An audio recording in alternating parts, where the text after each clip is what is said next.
దేవదేవునికి మహిమ ఘనత ప్రభావములు కలుగునగాక. హల్లెలూయా, హల్లెలూయా. దేవునికి స్తోత్రం. ప్రియులారా, ఈ గ్రామంలో నేను ఈ విధంగా సాయంకాల కూడికలో వాక్యం చెబుతానని అనుకోలా. అసలు ఈ గ్రామము నా గమనములో లేదు. కానీ దైవజనులు ఇక్కడ ఒక బ్రాంచీ సంఘాన్ని కలిగి ఉన్నానని చెప్పినందుకు వారితో పాటు ఈరోజు నేను వచ్చాను. ఈరోజున అంటే నా హృదయంలో కొన్ని వందలు కాదు, వందల కంటే ఎక్కువనే, వేలు అనుకోవచ్చు, వేల విషయాలు నా కడుపులో, నా గుండెలో దాచుకుంటా. అంటే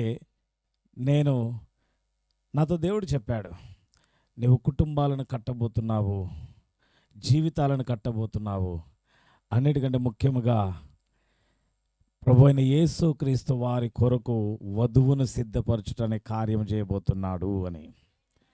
కనుక నేను కుటుంబాలను కట్టే పనిలో కొన్ని వందల వేల మంది యొక్క జీవిత విషయాలను నా కడుపులో దాచుకొని, నా గుండెలో దాచుకొని దేవుని యొద్ద నుండి కౌన్సిలింగ్ వారికి చెప్పేస్తాను. ఓకేండి. అయితే వారి ద్వారా దేవునికి మహిమ వచ్చే విషయాలు ఏవైనా ఉంటే వాటిని దేవుని నామ ఘనత కొరకు మాత్రమే ప్రస్తావిస్తాను. హల్లెలూయా. అందులో భాగంగానే ఈరోజు వచ్చే దారిలో మరి అయ్యగారు ఫోన్ మాట్లాడుతూ డ్రైవ్ చేస్తున్నారు, నేను అమ్మగారితో మాట్లాడుతున్నా. అమ్మగారికి నాకు సంభాషణ జరుగుతున్న సమయంలో వారు ఒక అద్భుతమైనటువంటి విషయాన్ని నాతో మాట్లాడారు. త్వరగా చెప్తాను. యేసు నామమున విషయాలను మీరు గమనించాలి. ఏమని చెప్పారంటే, అయ్యా ఇదిగో మీరు వధువును గూర్చి మాట్లాడుతున్నారు, దేవుడు నాకు ఆ వధువు యొక్క ప్రత్యక్షత నాకు ఇస్తున్నాడు. నా కొరకు ఒక తెల్లని గౌను, అంటే మ్యారేజ్ చేసేటప్పుడు ఉంటుంది కదమ్మా, వెయిల్ వేసి అంటాం కదా, మ్యారేజ్ గౌన్, తర్వాత శాండిల్స్, అలాంటివి సిద్ధపరచబడుతూ ఉన్నట్లుగా. హల్లెలూయా. అసలు ఈ ప్రత్యక్షత ఉన్న బిడ్డ ఎక్కడుంటే అక్కడ దేవుడు వధువు సంఘాన్ని సిద్ధపరుస్తాడు. ఈరోజు యేసునామములో అమ్మ దైవజనరాల, మిమ్మల్ని బట్టి నేను యేసయ్యకు హృదయమార వందనాలు చెబుతూ, such a wonderful braid he's here. ఇక్కడ అటువంటి శ్రేష్టమైనటువంటి వధువుగా సిద్ధపడే యేసయ్య వధువు కన్యక ఇక్కడ ఉంది, పాస్టర్ గారి భార్య. వారిని బట్టి దేవునికి స్తోత్రం. వారి ద్వారా చప్పట్లు కొట్టండి దేవునికి. ఇది ఎంతో గొప్ప విషయము. దేవునికి స్తోత్రం. ఈరోజున మీకు ఒక మాట చెప్తాను. నేను ఐజీఎం అనే మినిస్ట్రీలో సేవ చేసిన తర్వాత ఆ మినిస్ట్రీ సహోదరులను కూడా అయ్యగారు కలిశారు. నన్ను ట్రైన్ ఎక్కించేటప్పుడు వారు ఒరిస్సా నుంచి వస్తున్నారు, వారు నన్ను కలుసుకున్నారు. అయితే దేవుని పిల్లలారా, ఇక్కడ ఆ మినిస్ట్రీ నుంచి నేను బయటికి ప్రభువు చేతనే పిలువబడ్డాను. వచ్చేటప్పుడు, ప్రభా నువ్వు నాకు అనుగ్రహించే సంఘము దాని పేరు ఏంటి అని అంటే, ప్రభువారు నాకు చెప్పారు JCBC, అంటే జీసస్ క్రైస్ట్ బ్రైడ్ చర్చ్, యేసుక్రీస్తు వధువు సంఘము అని చెప్పాడు. హల్లెలూయా. ఈరోజున ఆ వధువులో ఉండేవారు, అది నేను మరి 2000 సంవత్సరంలో 2008, 11 ఆ సమయంలో, 2011 ఆ టైంలో మరి నేను రాజీవ్ గురుకల్ప దగ్గర, ప్రగతి నగర్ దగ్గర నేను ప్రారంభించాను. అయితే మీకు ఒక మాట చెబుతాను. ప్రభుని యేసు క్రీస్తు వధువుగా ఎవరైతే సిద్ధపడతాడో అక్కడే సైతాన్ యొక్క ఎక్కువ దాడి ఉంటుంది. ఇది నేను ఎరుగుదును. కానీ ఆ వాక్య బీజము ఎవరిలో పడి, ఎవరైతే ఆ వాక్యానికి ఎస్ నన్ను వధువుగా సిద్ధపరచడం కోసము నా కొరకే పంపబడ్డ వాక్కు అని స్వీకరించి దాంట్లో నిలిచి ఉంటారో, దేవుడు వారిని వధువుగా తయారు చేస్తాడు, సిద్ధపరుస్తాడు. ఆమేన్. హల్లెలూయా.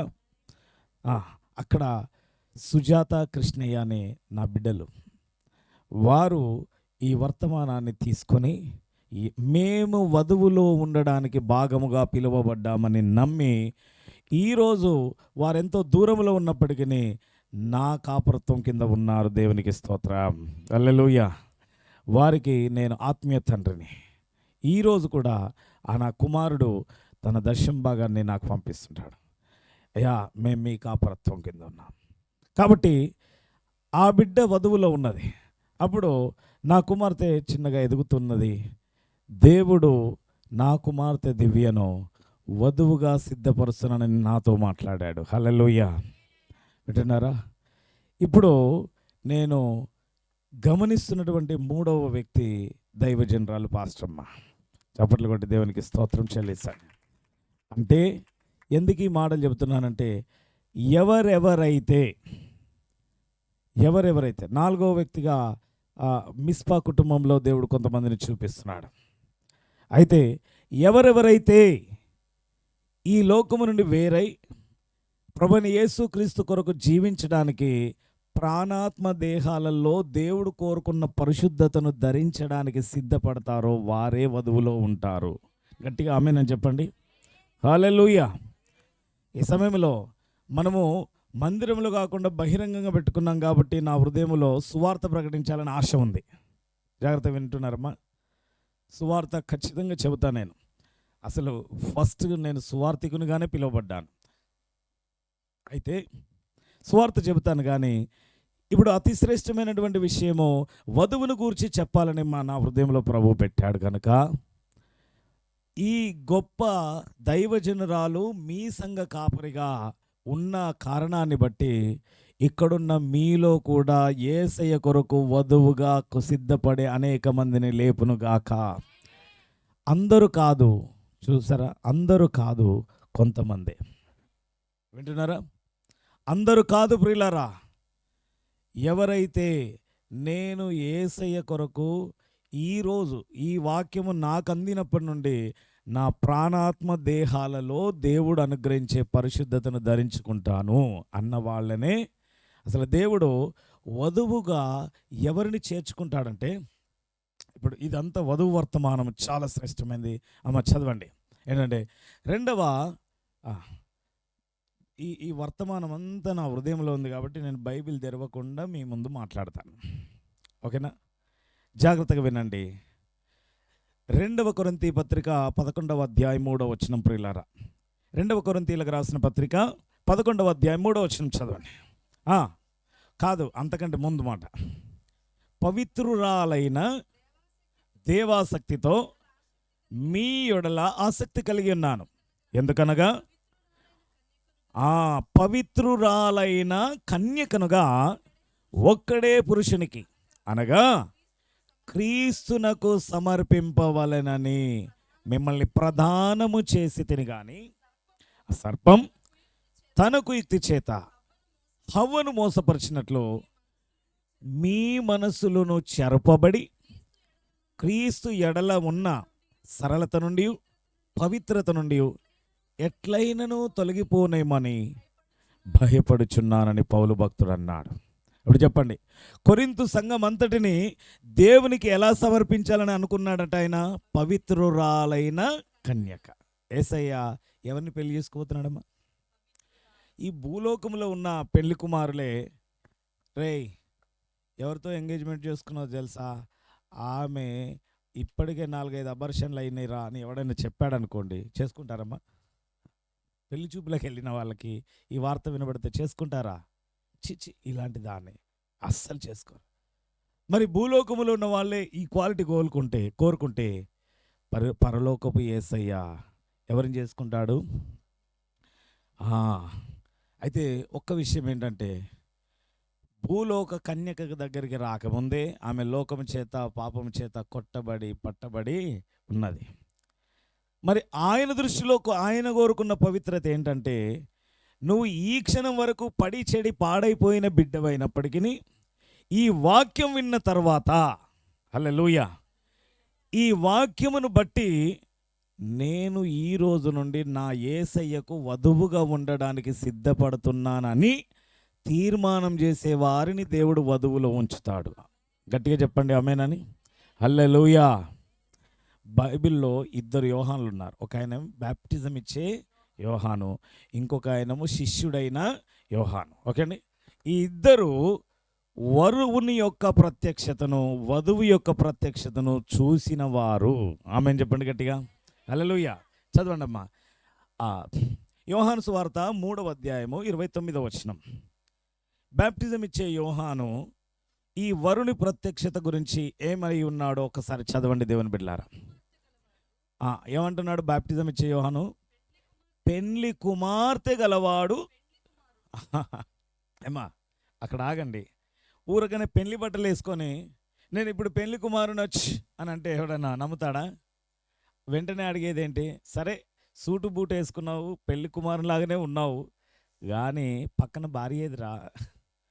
అది పెళ్లి కుమార్తె ఉండాలి. హల్లెలూయా. ఇప్పుడు బాప్తిసం ఇచ్చే యోహాను ఏమంటున్నాడు? పెళ్లి కుమార్తె గలవాడే పెళ్లి కుమారుడు.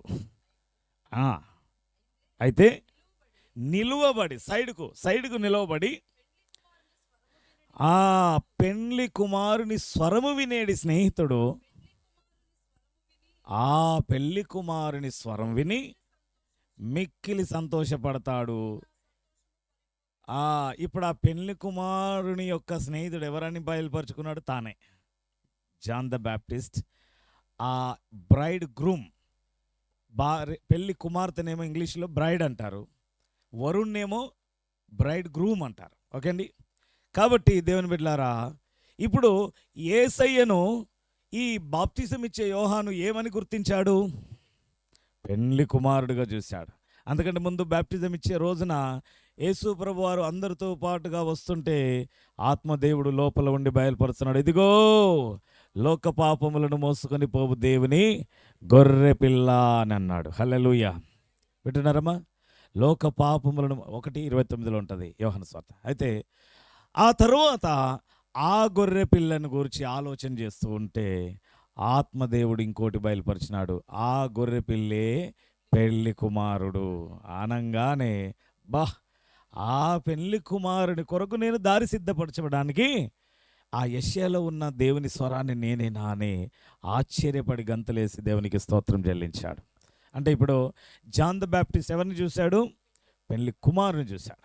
ఇప్పుడు ప్రకటన గ్రంథము 21వ అధ్యాయం 9వ వచనం చూడండి. ప్రకటన గ్రంథం ప్రియులారా,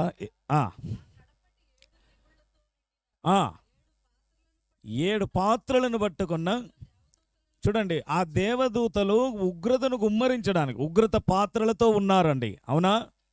ఆ ఉగ్రత పాత్రలతో భూమిని, లోకాన్ని గజగజ వణికింపజేసి దేవుని తీర్పులను ప్రకటించడానికి ఉన్నటువంటి దేవదూతలు.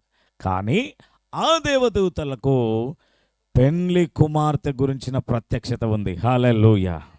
అందుకే ఆ దూతల్లో ఒకడు ఏం చేశాడట? వచ్చేసాడు. అంటే ఉగ్రత పాత్ర ఉంది, కానీ పాత్రనేమో చేతిలో ఉంది, కానీ నోటిలో మాత్రం గొర్రె పిల్ల యొక్క భార్య గురించిన ప్రత్యక్షత చెప్పాలని ఉబలాటం ఉంది. హల్లెలూయా. వింటున్నారా? వచ్చి ఏమంటున్నాడు ఇప్పుడు ఆ యోహానుతో, శిష్యుడైన యోహానుతో, ఇటు రమ్ము. పెళ్లి కుమార్తెను అనగా హల్లెలూయా, గొర్రె పిల్ల యొక్క భార్యను నీకు చూపిస్తాను అని అంటున్నాడు. ఇప్పుడు చెప్పండి, బాప్తిసం ఇచ్చే యోహానుకేమో పెళ్లి కుమారుని ప్రత్యక్షత దొరికింది. ఇప్పుడు శిష్యుడైన యోహానుకేమో పెళ్లి భార్య, గొర్రెపిల్ల యొక్క భార్యను చూపిస్తానన్నాడు. తీరా గొర్రెపిల్ల భార్యను చూపిస్తానని ఏం చూపించాడు ఆయనకి?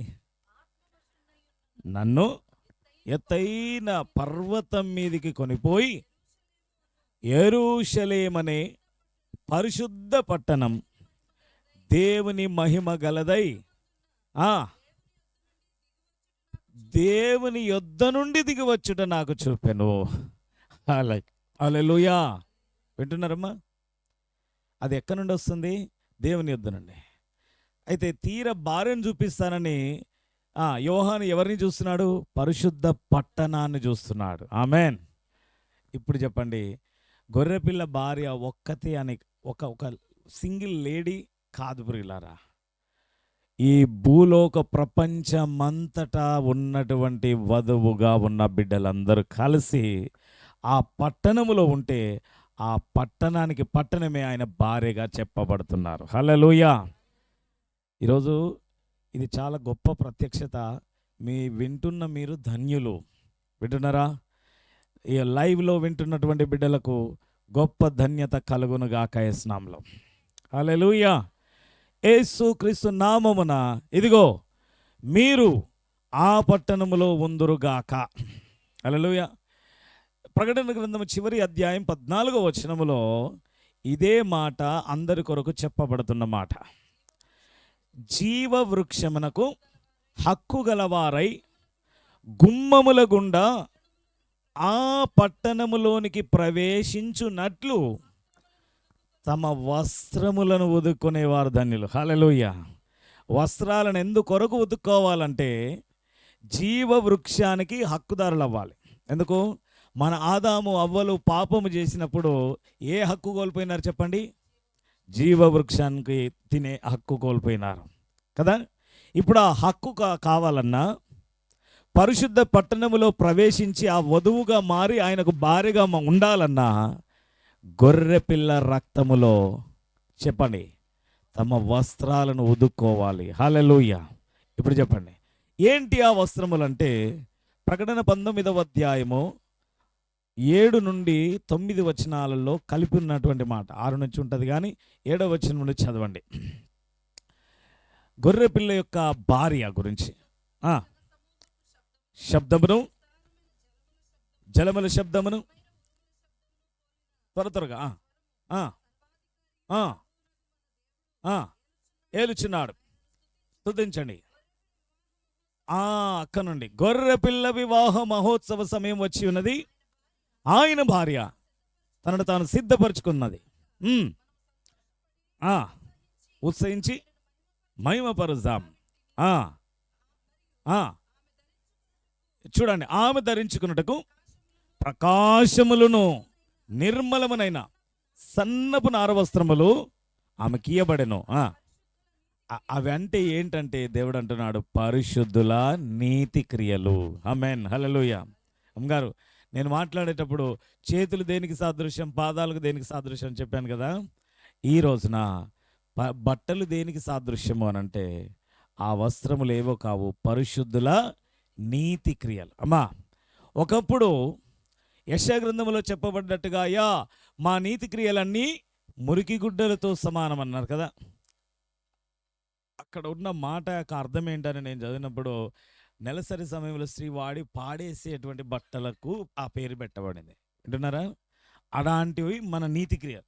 చూడండి, మనం మంచు కొరకు చేసే క్రియలే అంత చెడ్డవిగా దేవుని దృష్టిలో కనబడితే చెడ్డ క్రియలు ఇంకెంత చెడ్డవిగా ఉంటాయండి. వింటున్నారా? అయితే యేసుక్రీస్తు దేవుడు అలాంటి భయంకరమైన దుర్నీతి క్రియలు కలిగిన మన వస్త్రములను తన రక్తముతో ఏం చేశాడండి? తెల్లగా చేశాడు. హల్లెలూయా చెప్పండి. హల్లెలూయా. వింటున్నారా? తెల్లగా చేశాడు. దైవజనులు నా కొరకు ఒక తెల్లని అంగి కొన్నారు. దాన్ని ఉతికి ఇస్త్రీ చేసి వేస్తే మధ్యాహ్నం నేను దాన్ని వేసుకొని మీతో వాక్యంలో మాట్లాడాను. అయితే తీరా ఇట్లా చూస్తే అక్కడ ఒక నల్లటి ఇంక్ మచ్చ ఉంది. ఎందుకనంటే ఈ పెన్ను ఆ చిన్న మచ్చను అట్లా అది ఆన్లో ఉన్నందుకు అట్లా మచ్చ అయిపోయింది. పాపం వాళ్ళు ఉతికినా కూడా అది పోలా. వింటున్నారా? అందుకే పెన్ను నువ్వు మచ్చను తెచ్చావని దాన్ని తీసి పారేసా. ఇప్పుడు పెన్ను పెట్టుకొని వచ్చిన, ఎందుకంటే ఈ డ్రెస్లో అది ఎంత ఇంకు కక్కినా కనపడదు. వింటున్నారా? యేసు నామమున మీ వస్త్రములు అనగా మీ క్రియలు యేసు రక్తములో కడగబడినవై మచ్చలేనివై ఉండునుగాక. హల్లెలూయా. వింటున్నారమ్మా? ఈ రోజు నుండి యేసయ్యకు భార్యగా ఉండాలనుకునేవారు వాళ్ళు స్త్రీలు మాత్రమే కాదు, పురుషులు కూడాను. వింటున్నారా? బైబిల్ ఏమంటుందండి? ఒక్క ఆమెను కాదంట దేవుడు, మొత్తం లోకములో ఉండే యేసు రక్తములో కడగబడిన పరిశుద్ధుల గుంపును ఒక పట్టణముగా మార్చి ఆ పట్టణాన్ని పెళ్లి చేసుకోబోతున్నాడు యేసయ్య. వాళ్ళకి తాను అనుగ్రహించేటువంటి కొన్ని బట్టలు ఉన్నాయి. యెషయా గ్రంథం 61వ అధ్యాయం 3వ వచనములోను 10వ వచనములోను ఆ బట్టలను గూర్చినటువంటి ప్రస్తావన తెస్తున్నాడు దేవుని బిడ్డలారా.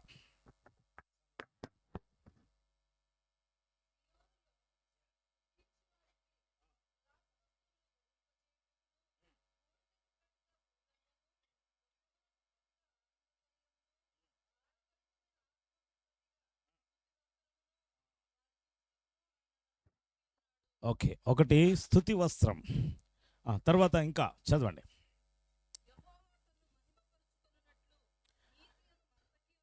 చాలు, అదొకటి. తర్ 10వ వచనం. శృంగారమైన పాగా ధరించుకొనున, పెళ్లి కుమారుని రీతిగాను, ఆభరణములతో అలంకరించుకొనున, పెళ్లి కుమార్తె రీతిగాను రక్షణ వస్త్రములను ధరింపజేశాడు. నీతి అనే పై బట్టను నాకు ధరింపజేశాడు. హల్లెలూయా. చూసారండి, మొదటిది ఉల్లాస వస్త్రం అని చెప్పబడుతుంది కదమ్మా. యేసయ్యను నమ్మక ముందు మన హృదయం మీద, మన శరీరం, మన మనసు మీద భారం ఉండే, అవునా? యేసుప్రభు అన్నాడు, ప్రయాసపడి భారం మోసుకొనుచున్న సమస్త జనులను నా ఎద్దుకు రండి, నేను మీకు ఏమిస్తాను. చూడండి, ఒక బరువైన దానిని తొలగిస్తే ఎట్లుంటుందమ్మా. చిన్నప్పుడు నేను వ్యవసాయ కుటుంబంలో పుట్టాను, ఓకే. అప్పుడు మాకు ఈ గ్యాస్ స్టవ్ అనేది లేనప్పుడు మా చెలకలో కర్రలు, అది నర్లింక కట్టే అంటాము కదా, దాన్ని కట్ చేసి గొడ్డన్లతో కొడవళ్ళతో నరికి మోపులు మోసి ఇంటికి తెచ్చేవాళ్ళం. అవి ఎండిన తర్వాత పొయ్యిలోకి వాడేవాళ్ళం. పెట్టారా? అయితే అక్కడ నుండి మా ఇంటికి దగ్గర 2 కిలోమీటర్ల దూరం ఉంటుంది. అక్కడికి వరకు ఆ మూత మోసుకొని వచ్చేటప్పుడు తల జువ్వమని అయిపోతుండే. అయితే మధ్యలో మా నాన్న వచ్చి మళ్ళీ ఆ మోపుకు తన తలను నా తలకు అడ్డుపెట్టి ఆ మోపును తన మీదకి అనుకున్నప్పుడు ఆ బరువు తీయగానే ఎట్లుండేదంటే హాయిగా ఉండేదన్నమాట. అయితే యేసయ్య నీకు ఆ విధంగా నీ భారమంతటిని సిలువలో తీసుకొని నీకేమిచ్చాడు? ఉల్లాస వస్త్రములు. ఆమెన్. యేసు రక్తములో కడగబడిన వారికి ప్రతి ఒక్కరికి ఉల్లాస వస్త్రములు ఈ రాత్రి నుండి ఉండునుగాక. ఒకటి గుర్తించాలా, నా భారమంతా యేసయ్య తీసుకున్నాడు. నేనిక ఏ బాధ్యత భారం కింద ఉండకుండా వాటిలో నా ప్రభువు తన భుజాన్ని ఆనిచ్చిన బరువును మోస్తాడు. వాగ్దానం లేదా అండి? కీర్తన 55:22 ఉన్నటువంటి మాట ఏంటి? నీ భారం యెహోవా మీద మోపుము, ఆయనే నిన్ను ఆదుకొనును. ఇది అందరికైనా ఒకరికా? ఎస్. కాబట్టి ప్రయాసపడి భారం మోస్తున్న వారులారా నా యొద్దకు రండి, నేను మీకు విశ్రాంతి. ఆ విశ్రాంతిలో నుంచి వచ్చేదే ఉల్లాస వస్త్రం. హల్లెలూయా. వింటున్నారా? ఈ రాత్రి యేసు ప్రభువును నమ్మితేనే నీ ఆత్మకు రక్షణ, నీ మనసుకు ఉల్లాసము. వింటున్నారా? కాబట్టి ఆ ఉల్లాస వస్త్రాలను దేవుడు ధరింపజేస్తాడు. రెండవది నీతి వస్త్రం. నీతి వస్త్రము కేవలం యేసుక్రీస్తు అనే నీతిమంతుడు మాత్రమే ఇవ్వగలడు. ఆమేన్ చెప్పండి. హల్లెలూయా. వింటున్నారా? నీతిమంతుడైన యేసు ప్రభు మాత్రమే నీతి వస్త్రాలను ఇవ్వగలిగిన వాడు. ఆయన తన నీతిని మనకిచ్చాడు. మన కొరకు ఆయన నీతిగా మారాడు. బైబిల్ చెప్తా ఉంది. వింటున్నారా? మనము ఆయన యందు దేవుని నీతి అగునట్లుగా పాపమెరగని ఆయనను మన కోసము పాపముగా చేసిన 1 కొరింథీ 5:21 కదా. కాబట్టి మనమందరం కూడా క్రీస్తులో దేవుని నీతి అవుతున్నాము. ఆమేన్. హల్లెలూయా. ఆ నీతి అనే పైబట్ట కూడా మనకిచ్చేవాడు ఆయనే. తర్వాత రక్షణ వస్త్రాలు. ఓకేండి. పాపక్షమాపణ, రోగముల నుండి రక్షణ అంటే ఒక్క ఆత్మకు సంబంధించిందే కాదు, మనస్సుకు సంబంధించింది కూడాను. హల్లెలూయా. శరీరానికి సంబంధించింది కూడాను. ఆర్థిక సంబంధమైన విషయాల కొరకు, సామాజికమైన విషయాల కొరకు, అన్నిటికీ యేసయ్య ఈ భూమి మీద జీవించే నీ ప్రతి సమృద్ధి జీవం కొరకు ఆయన సిలువకెక్కాడు. ఆమేన్ చెప్పండి గట్టిగా. హల్లెలూయా. యేసు ప్రభువారి సిలువ దగ్గర అన్ని సమస్యలకు పరిష్కారం ఉంది అని అంటే, ఒక సాఫ్ట్వేర్ ఇంజనీర్ నా దగ్గరకు వచ్చాడు. నాతో మాట్లాడుతున్న సమయానికే ఆయనకు దాదాపు 1/2 ఎకరం పోయింది. ఏం పోయింది? జుట్టు పోయింది. 1/2 ఎకరం అంటే బట్టతల అనమాట. అప్పటికే 36 ఏండ్లే వచ్చేసినాయి. అందరు వస్తున్నారు, అరే అబ్బాయికి మంచి జీతం ఉంది కానీ బట్టతల కదండి, ఎబ్బెట్టుగా ఉన్నాడు అన్నట్టుగా వెళ్ళిపోతున్నారు. అల్లువంట ఆయన నా దగ్గరకు వచ్చి, పాస్టర్ గారు మీరు యేసు ప్రభు నీకు సంబంధించిన అన్నిటి కొరకు సిలువ వేయబడ్డాడని ఉన్నది కదా, కాబట్టి నా వివాహం కాకుండా ఉంటున్నటువంటి ఈ శాపగ్రస్తమైన జీవితం కొరకు కూడా యేసు ప్రభు సిలువలో బలైనాడా అంటే అవును. నేను చెప్పాను అవును. అది ఎక్కడుంది ఆయన నన్ను అడుగుతున్నాడు. నేను ఒక మంచి సంఘంలో ఎదుగుతున్నా. అలాంటిది అదెక్కడ ఉంది, మా పాస్టర్ గారు ఎప్పుడు చెప్పలేదే, మీరు ప్రత్యక్షత వాక్యం బోధిస్తారని విని మీ దగ్గరకు వచ్చాను, అదెక్కడుందనంటే అప్పుడు నేను ఒక మంచి మాటని చెప్పాను. ఏంటంటే, నిన్ను వివాహితునిగా చేయుట కొరకు నా ప్రభు అయిన యేసయ్య అవివాహితునిగా సిలువకెక్కాడు. హల్లెలూయా. ఆహా, ఈ రకంగా కూడా నా అని అడిగాను. దేవునికి స్తోత్రం. హల్లెలూయా. వింటున్నారా? అవును, నిన్ను వివాహితునిగా చేయుట కోసం నీ నిమిత్తమైన అవివాహితుడిగా కదా, బ్యాచిలర్గా సిలువకెక్కాడు. ఇలా నమ్ము, ఇలా ప్రకటించుకో, నీ కొరకు నువ్వు ఇలా చెప్పుకో సహోదరుడా అని చెప్పగానే ఆయన నమ్మి, పాస్టర్ గారు నాకు ఇదే ప్రత్యక్షత, నాకు ఇంతవరకు ప్రత్యక్షతతో లోతైన మాటలు చెప్తారనంటే నా మైండ్ బ్లోయింగ్ మాట ఇప్పుడు చెప్పారయ్యా. ఇప్పుడు వెళ్ళి నేను ప్రార్థనలో ఈ మాట చెప్తాను. అయ్యా, నన్ను వివాహితునిగా చేయటం కోసము నీవు అవివాహితునిగా బ్యాచిలర్గా సిలువకెక్కావని ఆయన ప్రకటించగానే ఆయనకు విదిన్ 1 monthలో ఏమైంది, పెళ్ళి కుదిరింది. చక్కని భార్య ఏస్తున్నామున అతనికి భాగస్వామిగా వచ్చింది. ఆయన హేమీలైన పాస్టర్, పెద్ద పెద్ద పాస్టర్ల దగ్గర అందరూ వివాహ తంతు నడిపించాను, కానీ వాక్యం మాత్రం కృపానందం పాస్టర్ చెప్పాలా అని చెప్పి నన్ను పిలిస్తే నాకే భయం అవుతుంది. ఎందుకంటే వాళ్ళు హేమీలు. వాళ్ళందరూ ఈ పిల్లోడు మమ్మల్ని కాదని, అప్పటికే ఆయనకు 2.5 లక్షల జీతం కాబట్టి హంగామా ఉంటుంది కదండి పెళ్ళిలో. అయితే అందరూ సూటు బూట్లు వేసుకొని వచ్చారు. నేను అక్కడ పిల్లోనిలాగా కనబడుతున్నా. పెళ్ళిలో వాక్యం చెప్పేది ఈ పిల్లోడా అన్నట్టుగా నన్ను చూస్తున్నారు. అయితే ఆ సమయంలో అవును, నేను నథింగ్ ప్రభా, నువ్వు నన్ను నింపి వాడుకుంటే నేను ప్రత్యక్షతను బోధించగలనని చెప్పి చిన్న ప్రార్థన చేసుకుని నా సమయం వచ్చినప్పుడు చెబితే అక్కడ ఉన్నటువంటి సేవకుడికైనా వచ్చి వంగి నాకు షేక్ హ్యాండ్ ఇచ్చి, అయ్యా మీరు నన్ను క్షమించాలంటే, మీరు నాయుడులు ఏం తప్పు చేసిండ్రని క్షమించడానికంటే, అహం అనేది సిలువ వేయబడ్డది మీ వాక్యం ద్వారా. హల్లెలూయా. వింటున్నారా? పెద్ద సేవకుడు ఆయన అన్నమాట. ఎందుకనంటే నేను మీకాలు దావీదును మనసులో హీనపరుచుకున్నట్లుగా హీనపరిచాను, కానీ నా అహాన్ని విరిచివేసే లోతైన ప్రత్యక్షత మీరు చెప్పారయ్యా. దేవునికి స్తోత్రం కలుగునుగాక. ఈరోజు దేవుని దాసులైన దైవజనులు సునీలయ్య గారు నన్ను మీకు పరిచయం చేయడము, నాలో నుండి మీకు వాక్యాన్ని అందించడానికి దేవుడు సంకల్పించినాడు. అటువంటి ప్రత్యక్షతలలో మీరు యేసయ్యకు వధువుగా సిద్ధపడుదురుగాక. హల్లెలూయా. వింటున్నారమ్మా? కాబట్టి మీకు ఒక మాట చెప్తున్నాను. ఇక ఇప్పుడు అక్కడి నుంచి సువార్తలోకి వెళ్ళబోతున్నాం. ముగింపులోనికి వచ్చి ఒక మాట చెప్తున్నాను. ఏంటంటే, ఆదాము యొక్క భార్య ఆదాముకి ఎక్కడి నుండి తీయబడిందండి? ప్రక్కటెముకలో. ఆదాము యొక్క భార్య ఆదాములో నుండి తీయబడుతున్నప్పుడు, దేవుని చేతులలో మలచబడి భార్యగా చేయబడుతున్నప్పుడు ఆదాము ఏ స్థితిలో ఉన్నాడు? గాఢ నిద్రలో ఉన్నాడు. అలాగే ప్రభువైన యేసు యొక్క భార్య కూడా ఆయన ప్రక్కటెముకలో ఆయన గాయములో నుండి వచ్చింది. హల్లెలూయా. వింటున్నారా?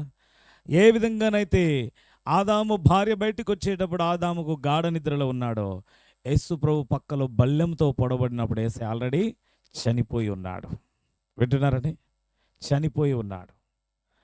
ఆ తర్వాత ఆ ప్రక్కటెముకలో వచ్చిన ఆ నీరు రక్తంలో నుంచి పుట్టిందే జీవం గల దేవుని సంఘము. హల్లెలూయా. ఆ సంఘములో మీరున్నారు. కాబట్టి మళ్ళీ చెప్తున్నాను, ఈ రోజు నుండి నేను వధువులో ఉండడానికి ఇష్టపడుతున్న వాళ్ళు ప్రత్యేకంగా ఉంటారు. హల్లెలూయా. వింటున్నారా? మా కుటుంబంలో ఒక అమ్మాయింది. పెళ్ళికి ముందు నల్లగా కనపడింది, కానీ పెళ్ళి దగ్గర పడుతుందనగా సగం తెల్లగా అయిపోయింది. లైవ్ ద్వారా వింటే రేపు నాకు కాల్ కూడా చేస్తుంది. వింటున్నారా? వేసినాలు మా మరదలే చామన ఛాయలో. అయితే యేసు నామమున పెళ్ళయ్యే సమయానికి నేను చూసినప్పుడు అరే మెరిసిపోయింది. ఎందుకంటే 1 రోజుల పాటు నలిగేసి నలిచారనమాట. యేసు నామమున ఈరోజు నేను నా ప్రభు అయిన యేసుకు వధువుగా ఉండాలని వారు తమ ప్రాణాత్మ దేహాలలో నలుగును ధరిస్తారు. ఆమేన్, హల్లెలూయా. వింటున్నారండి? కాబట్టి క్రీస్తునందు ప్రియమైన వారలారా, మనమందరం కూడా ప్రభు అయిన యేసుకు వధువుగా ఉండడానికి సిద్ధపడదుము గాక. హల్లెలూయా. వధువుగా ఉండేవారికి ప్రత్యేకమైన శ్రద్ధను దేవుడు తీసుకుంటాడు. వారిని తన వాక్య ప్రత్యక్షతలో పెంచుతాడు. హల్లెలూయా. ఓకే అండి. అయితే బాగా గమనించాలి. ఇప్పుడు ఈ పెళ్ళి ఎక్కడ జరగబోతుంది? ఇంకా చాలా విషయాలు ఉన్నాయి. పరలోక రాజ్యము తన కుమారునికి పెళ్లి చేయగోరినటువంటి రాజును పోలి ఉన్నది అనే మాట ఉంటుంది, అది మత్తయి సువార్తలో. అయితే ఇప్పుడు అవన్నీ చెప్పను కానీ, ఆ తండ్రి యెహోవా దేవుడు తన కుమారుడు ఎవరంటే ప్రభువైన యేసుక్రీస్తు, ఆయనకు భార్యగా సిద్ధపడే వాళ్ళు ఎవరంటే భూలోకంలో ఉన్న నీవు నేనే. అయితే ఈ పెళ్ళి ఎక్కడ జరుగుతుంది? లోకానికి, ఇప్పుడు సువార్తలోనికి నేను జంప్ అవుతున్నాను, జాగ్రత్తగా వినాలి. ఇదిగో లోకమంతా కూడా నమ్ముతున్నారు ఏమని? లోక కళ్యాణం జరగబోతుంది, లోక కళ్యాణం జరగబోతుందని. అయితే లోక కళ్యాణం కొరకు వచ్చానని చెప్పుకున్న వారు అసలైన ఆ మాట నెరవేర్చకుండా ఇంకా ఏమేమో చేసి లోకాన్ని విడిచిపోయినారు. కానీ లోక కళ్యాణం ఎవరితో జరుగుతుంది, ఎక్కడ జరుగుతుందని ఈరోజు ఆ మాట మాట్లాడే వాళ్ళకే గ్రహింపు లేదు. అవునా కదా? చెప్పండి. లోక కళ్యాణం జరగబోతుందని మాట్లాడుతున్న వాళ్ళు, నేను వాళ్ళకు వేసే రెండే ప్రశ్నలు. ఒకటి, లోక కళ్యాణం ఎక్కడ జరగాలి, ఎవరితో జరగాలి, ఎవరి ద్వారా జరుగుతుంది అని అంటే దానికి జవాబు లేదు. అయితే నేను చెప్తున్నా, బైబిల్ ప్రత్యక్షతను బట్టి లోక కళ్యాణము యేసయ్య ద్వారానే జరుగుతుంది. ఎక్కడ జరుగుతుందంటే మధ్యాకాశంలో, పరలోకములో జరుగుతుంది. అందుకే చాలా పెళ్లి పత్రికలలో వివాహము వధువు గృహంలో జరుగునని ఒక ఉంటుంది. కానీ బైబిల్ ప్రకారము వివాహం ఎక్కడ జరుగుతుంది? వరుని గృహమందు జరుగును. వరుని స్వగృహం. ఆమేన్. అమ్మగారు మంచి మాట చేర్చారు, స్వగృహం. అందరికీ రాజు స్వగృహంలో వచ్చినాయి, కొంతమంది రాని వాళ్ళు ఉన్నారు. అయితే భూలోకములో నీవు యేసయ్య కొరకు వధువుగా సిద్ధపడుతున్నప్పుడు నీ పెళ్ళి ఎక్కడ జరుగుతుంది? మధ్యాకాశంలో వరుని స్వగృహము యేసుక్రీస్తు యొక్క అక్కడ జరుగుతుంది. అందుకే భార్య నీకు చూపిస్తాననగానే ఆ యొక్క పైనుంచి పట్టణం దిగి వస్తుంది. ఆమేన్, హల్లెలూయా. అయితే పెళ్ళి ఎప్పుడు జరుగుతుంది అది కూడా తెలియాలి కదా. పెళ్ళి ఎప్పుడు జరుగుతుందంటే, ఎప్పుడైతే దగదగ మెరిసే వరుడైన యేసు డైరెక్ట్గా వధువు కళ్ళకు కనపడి ఆమె భుజం మీద చేయి వేసి ఆమెను ఆ పరిశుద్ధ గుడారంలోనికి తోడుకొని వెళ్తాడో అక్కడే వివాహం జరుగుతుంది. ఆమె చెప్పండి. హల్లెలూయా. రిబకా ఇస్సాకుల వివాహం ఎంత పొడుగు, మంచి అద్భుతమైనటువంటి కదా, మంచి లవ్ స్టోరీ అన్నమాట అది. అయితే ఎంతో ప్రాసెస్ జరిగి లాస్ట్కు వారు ఒకటి ఎప్పుడవుతారు, భార్యాభర్తలు ఎప్పుడవుతారంటే ఒకటే మాట ఉంటుంది. ఏమని? అట్లు అతడు అనగా ఇస్సాకు తనకు భార్యగా చేయబడినటువంటి రిబకాను తన తల్లి గుడారంలోనికి, తన తల్లి అయిన శారా గుడారంలోనికి తోడుకొని పోయినప్పుడు అని ఉన్నది. ఆమేన్. వింటున్నారా? యేసుక్రీస్తు దేవుడు ఇదిగో ఈ భూలోకములో ఆయన యజ్ఞ పశువుగా మారి నీ కొరకు నా కొరకు సిలువలో బలైనాడు. మరి నేను వేదాలు చదివిన వ్యక్తిని. దేవుని విడుదల సామవేదము తాండ్య మహాబ్రహ్మణం 33వ శ్లోకములో ఏమనున్నదంటే, సర్వపాప పరిహరో రక్త ప్రోక్షణం అవశ్యం తదరక్తం పరమాత్మేన పుణ్యదాన బలియాగమని వ్రాయబడి ఉంది. దాని అర్థం ఏంటంటే, సర్వ మానవుల పాపం కొరకు రక్తము చిందించబడాలి. ఆ రక్తము ఎటువంటిదై ఉండాలంటే తదరక్తం పరమాత్మేన, ఆ రక్తం పరమాత్మునిదై ఉండాలి. వాస్తవంగా గాడ్ ఈజ్ ఎ స్పిరిట్. ఆత్మకు రక్తమాంసాలు ఉంటాయండి? ఉండవు. కాబట్టి ఆ ఆత్మగా ఉన్న దేవుడు రక్తం కార్చాలంటే ఏం కావాలి? మానవ శరీరాన్ని ధరించుకొని భూలోకానికి రావాలి. అందుకే బైబిల్లో గొప్ప మర్మం ఉందంట. దైవభక్తిని గురించిన మర్మము గొప్పదై ఉన్నది. అదేదనగా ఆయన సశరీరుడుగా ప్రత్యక్షుడైన. ఇంగ్లీష్ బైబిల్లో the God was manifested in the flesh అని ఉంటుంది. హల్లెలూయా. దేవుడు ఆయన దేవుడై ఉండి ఆయన ఏం చేశాడు? శరీరమును ధరించుకొని ఈ మానవ లోకంలోనికి వచ్చాడు. సర్వ పాపం పరిహారం కావాలంటే రక్తము అవశ్యం, అంటే కంపల్సరీ. మరి ఆ రక్తము ఎటువంటిదై ఉండాలి? తదరక్తం పరమాత్మేన. కోళ్ళ గొర్రెల మేకల రక్తముతో మనిషి పాపాలు కప్పివేయబడ్డాయి, కానీ పోలేదు, పర్మనెంట్గా పోవు కూడా. అయితే మన కొరకు బలయ్యేది ప్రభు అయిన యేసుక్రీస్తు దేవుడు, పరిశుద్ధుడే బలవ్వాలి. ఆమేన్.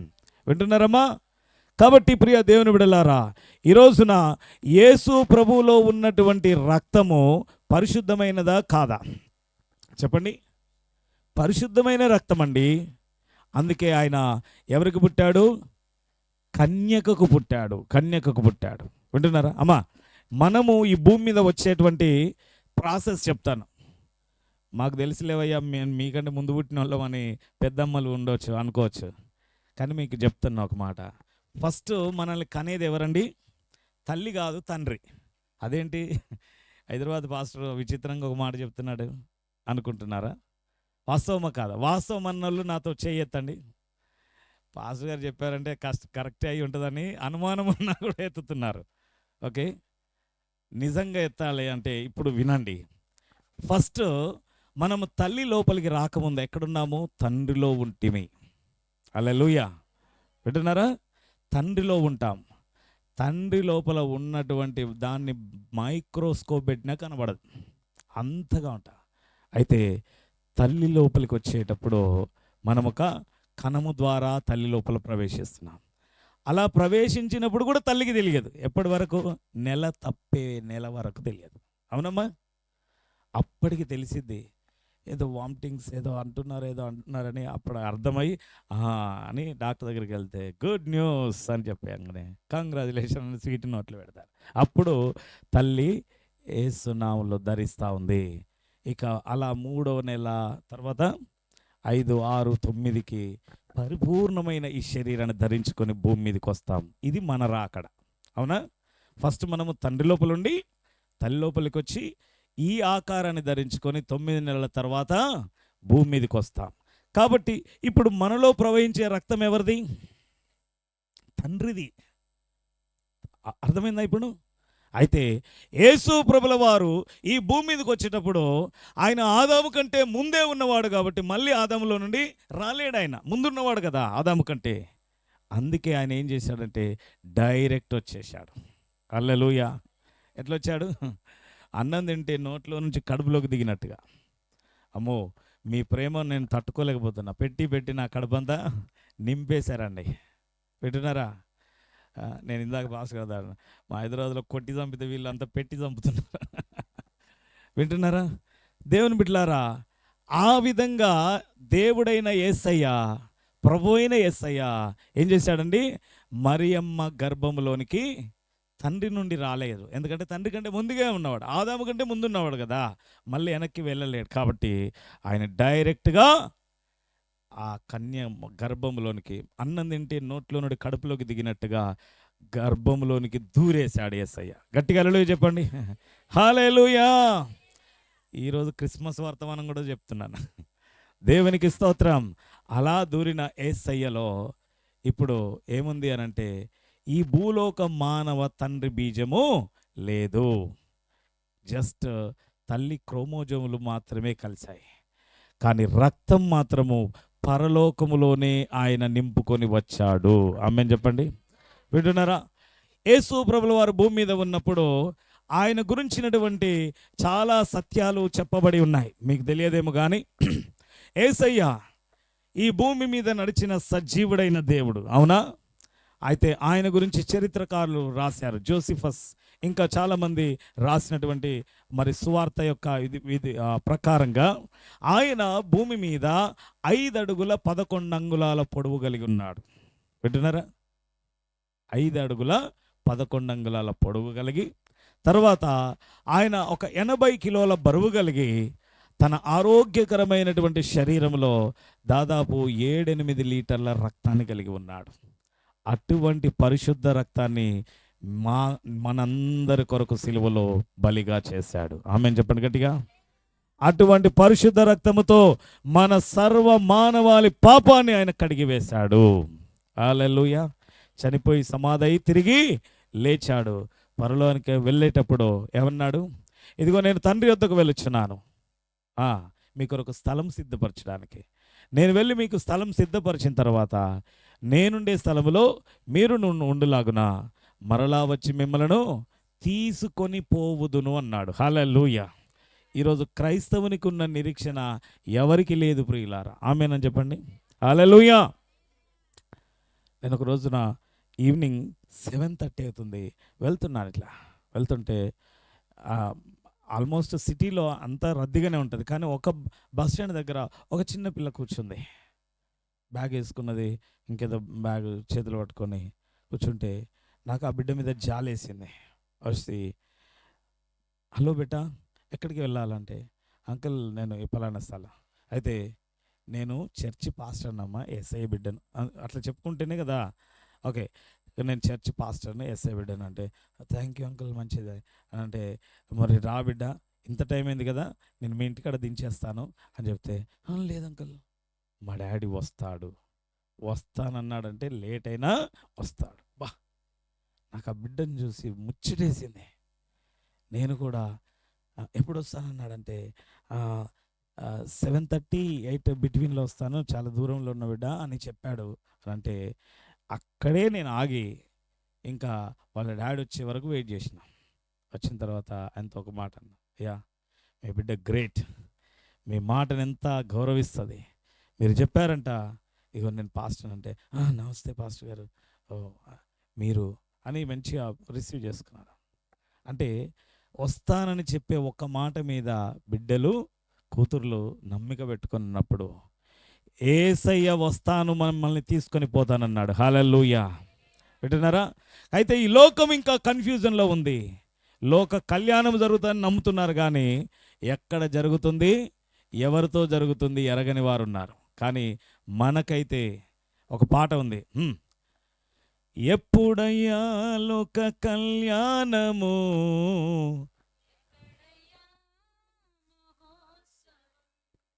పాట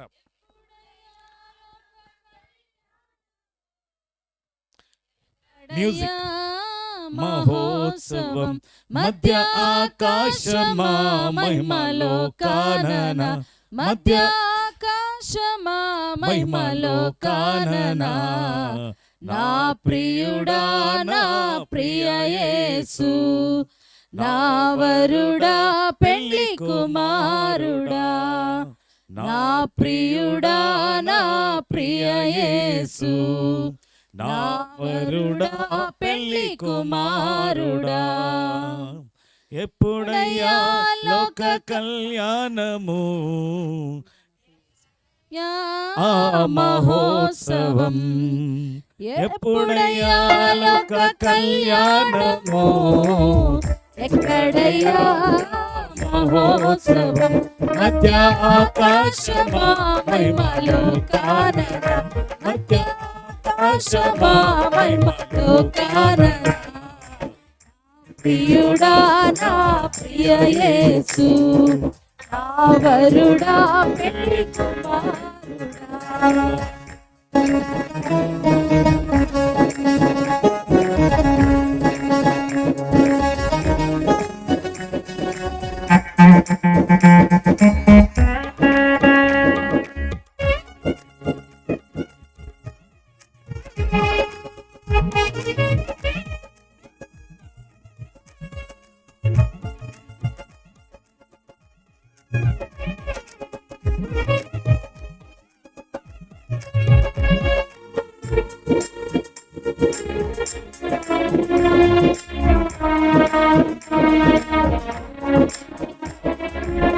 నరులలో నీ వంటి వాడు ఎక్కడైనా నాకు కనరాడు,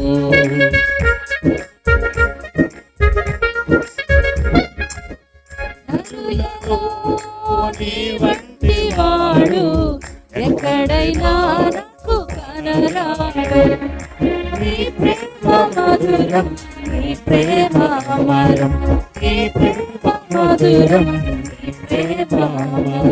పరలోక సౌందర్య తేజోమయుడ, 10,000లో అతి సుందరుడా, పరలోక సౌందర్య తేజోమయుడా, 10,000లో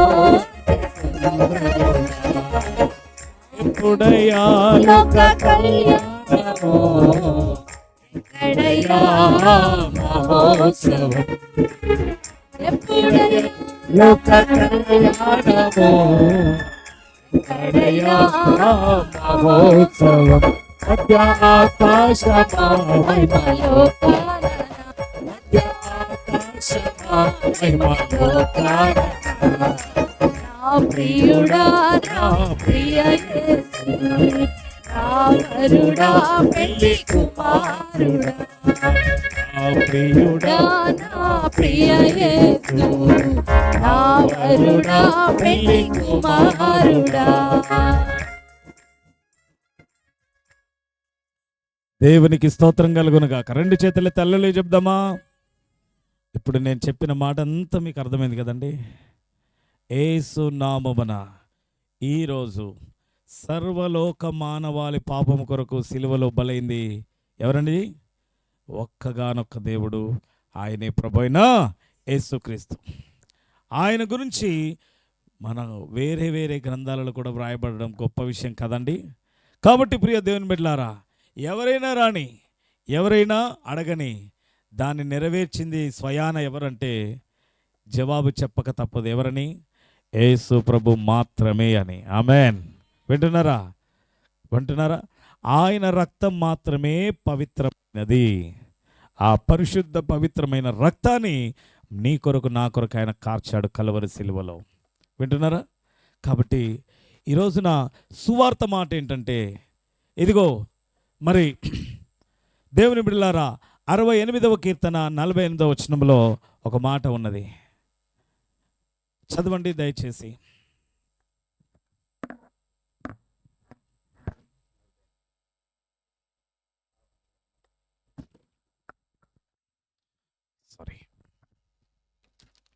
మరణము చూడక బ్రతుకున్నారుడెవడు.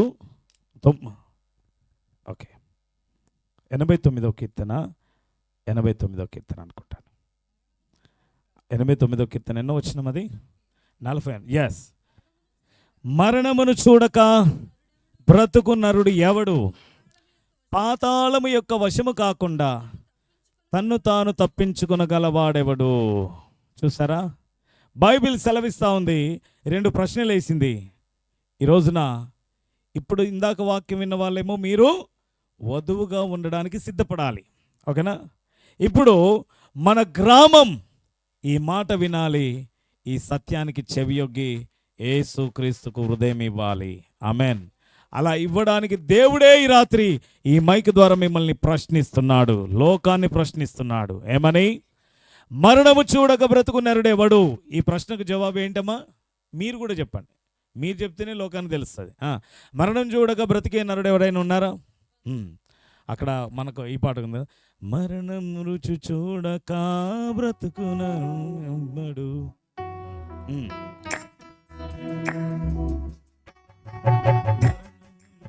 చూడక బ్రతుకున్నాడు,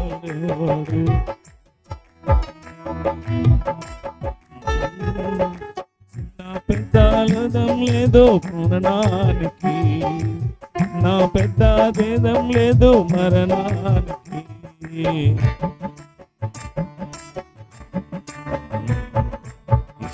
జీవితం విలువైనది, కరులారన్నది వైనది.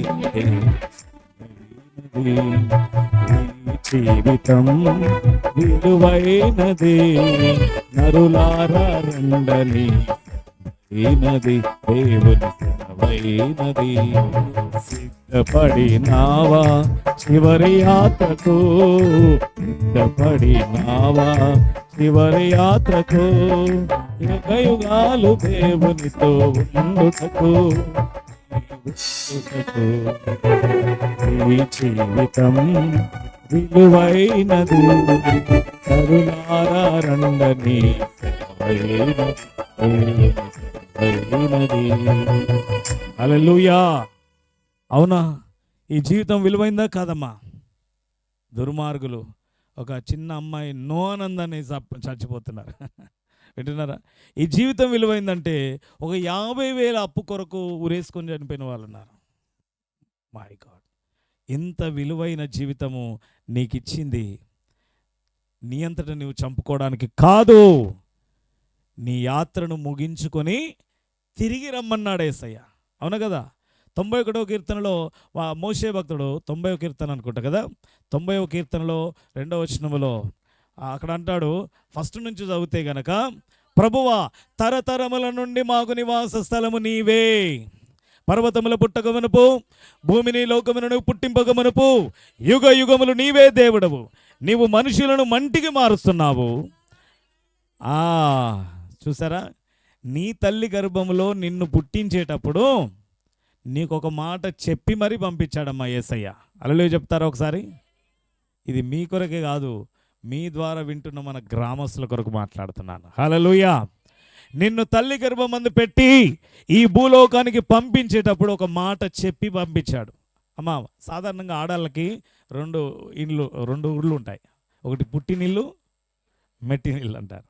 మెట్టినిల్లు అంటే ఏంటమ్మా? అందుకే అత్తగారింటికాడ హాయిగా కాలు చాపుకొని కూర్చోవచ్చు. పర్లేదు, ఓకేనా? యేసు నామమున పుట్టినిల్లు, మెట్టినిల్లు. అయితే పర్మనెంట్ ఇల్లు, శాశ్వత చిరునామా అంటే ఏది ఇచ్చినా అక్కడ ఉండవు, నువ్వు అంతే. ఇప్పుడు ఇస్తున్నారే శాశ్వత చిరునామా అంటే పర్మనెంట్ అడ్రస్ అని చెప్పి ఆధార్ కార్డులో, అక్కడ ఉంటావా ఒక 100 సంవత్సరాల తర్వాత? లేదు, 60-70. మనిషిని ఆయుష్ గురించి అక్కడే ఉంది కదా. నరుని ఆయుష్ 60-70 సంవత్సరాలు, అధిక బలమున్న ఎడల 80 సంవత్సరంలాగున. అయినను వాటి వైభవము ఆయాసము దుఃఖమే, అవి త్వరగా గతించును, మేము ఎగిరిపోదుము. కాబట్టి మనమందరం కూడా ఈ భూమి మీదకి పంపించేటప్పుడు మన తల్లి గర్భంలో పెట్టి, బిడ్డ ఇదిగో ఈ గ్రామం పేరేం పేరు, తురకపాలెములో నువ్వు పుట్టు అని దేవుడు ఒకరిని పంపిస్తున్నాడు ఇక్కడికి. తర్వాత ఇదిగో నీవు తెనాలిలో పుట్టి ఇక్కడికి ఆ కోడలుగా రా అని చెప్పి ఇంకొకరిని పంపిస్తున్నాడు. అలా వచ్చారు మీరు, వింటున్నారా? అలా వచ్చారు. కానీ పంపించేటప్పుడు ఒక మాట చెప్పి పంపించాడు. ఏమని? నరులారా తిరిగి నా దగ్గరికి రండని. అయితే ఇప్పుడు విషయం ఏంటో తెలుసా? రానైతే వచ్చాం కానీ పోయే మార్గాన్ని పోగొట్టుకున్నాం. అవునా కదా? పోగొట్టుకున్నాం అనే దానికంటే మనల్ని మార్గం తప్పించిన వాడు ఒకడు ఉన్నాడు, వాడే సాతానుడు. వాడి గురించి యెషయా గ్రంథంలో ఉంది 14లో. ఓకే, నిన్ను గూర్చి నిదానించు 12వ అధ్యాయము. ఓ తేజో నక్షత్రమా, వేకో చుక్క, నీ వెట్లు ఆకాశం నుండి పడితివా, పడితివి, నీవు నరకబడ్డావు, ఎక్కిపోయేదను,